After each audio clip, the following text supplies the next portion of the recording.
पाकिस्तान में महंगाई इस कदर बढ़ चुकी है कि अब लोगों का गुजर बसर इंतहाई मुश्किल हो चुका है। नौबत यहां तक आन पहुंची है कि अब लोगों को गुजर बसर के लिए अपनी कीमती अशिया फरोख्त करना पड़ रही हैं। ये वो अशिया है जो पाकिस्तान जैसे ममालिक में तमाम खानदानी तकरीबन इस नीयत के लिए जमा करते हैं ताकि उनकी आने वाली नस्लों का मुस्तकबिल बेहतर हो सके। आजकल महंगाई इतनी बढ़ चुकी है कि कराची से लेकर पंजाब के छोटे छोटे कस्बों तक तमाम घराने अपना पेट भरने के लिए जद्दोजहद करते दिखाई देते हैं। गुज़र औकात इस कदर मुश्किल हो चुका है कि अब लोग खाने पीने में भी एहतियात बरत रहे हैं और बचत के लिए अपने बच्चों को स्कूलों से निकालकर मदरसों में दाखिल कराने पर मजबूर हैं। पाकिस्तान जैसे तरक्की पजीर ममालिक में बच्चों को शुरू से बचत करने और मुश्किल वक्त के लिए कुछ महफूज करने की तरगीब दी जाती है। हर खानदान के लिए मुश्किल वक्त की तारीफ अलग हो सकती है, लेकिन जो चीज़ इस गरज से रखी जाती है कि वो कम से कम रोजमर्रा की जरूरियात पूरी करने के लिए नहीं होती, ताहम हालिया दिनों में बढ़ते हुए माशी बहरान और बढ़ती हुई महंगाई के दरमियान ये फर्क तेजी से खत्म हो रहा है। अब लोग रोजमर्रा की जरूरियात जैसे बिजली के बिल, बच्चों के स्कूल की फीस, मकान का किराया और दीगर अखराजात को पूरा करने के लिए अपनी बचत खर्च करने पर मजबूर है। या ऐसी अशिया मसलन घर, प्लॉट, सोना वगैरह भी रोजमर्रा जरूरियात पूरी करने के लिए बेचने पर मजबूर हो चुके हैं, जो उन्होंने अपने मुस्तकबिल को बेहतर बनाने के लिए रखा हुआ था। आवाम से जब इस बारे में बात की गई तो उनके मुताबिक उनकी तनख्वाह आते साथ ही खर्च हो जाती है।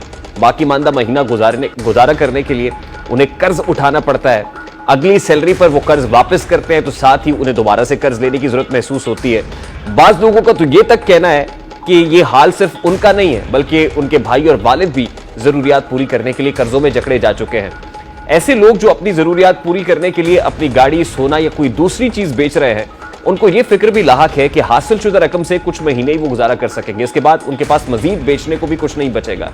आवाम के लिए रोजी रोटी पूरा करना इस कदर मुश्किल हो चुका है कि अब उन्होंने रिश्तेदारों के पास जाना छोड़ दिया है, हत्ता कि वो अब शादियों पर भी जाने से इज्तनाब करने लगे हैं क्योंकि उनके पास तोहफे खरीदने तक के भी पैसे नहीं हैं।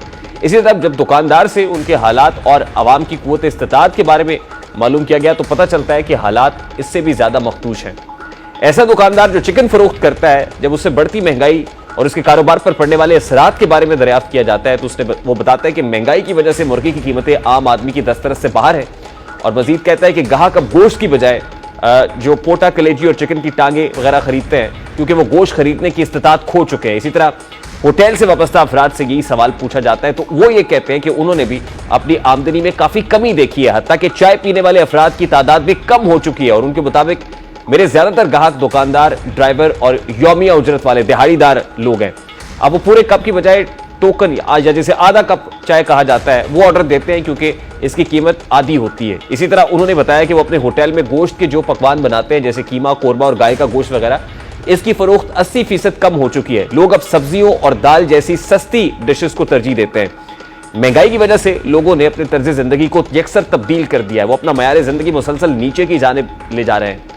आवाम अब खाने के इंतखाब, घर, कारें और उनके बच्चों की तालीम तक एक स्टैंडर्ड नीचे ले जाने पर मजबूर है। यानी अगर कहा जाए कि जो मिडिल क्लास है अब वो लोअर मिडिल क्लास में कन्वर्ट हो गई है और लोअर मिडिल क्लास तो बिल्कुल लोअर क्लास में कन्वर्ट हो गई, तो शायद ये कहना गलत नहीं होगा। महंगाई का ये आलम है कि कहना पड़ता है कि तुमली हल्का अमरूज के रंग, गर्मी बादा फरदा से पिघलते हुए लोग और अपनी ख्वाहिशात के हाथों बेबस होकर रोज जीते हुए, रोज मरते हुए लोग। प्रोग्राम का वक्त अपने इख्तिताम को पहुंचे, आपसे मुलाकात होगी इंशाअल्लाह कल। अब तक रखिए ख्याल, अल्लाह हाफ़िज़।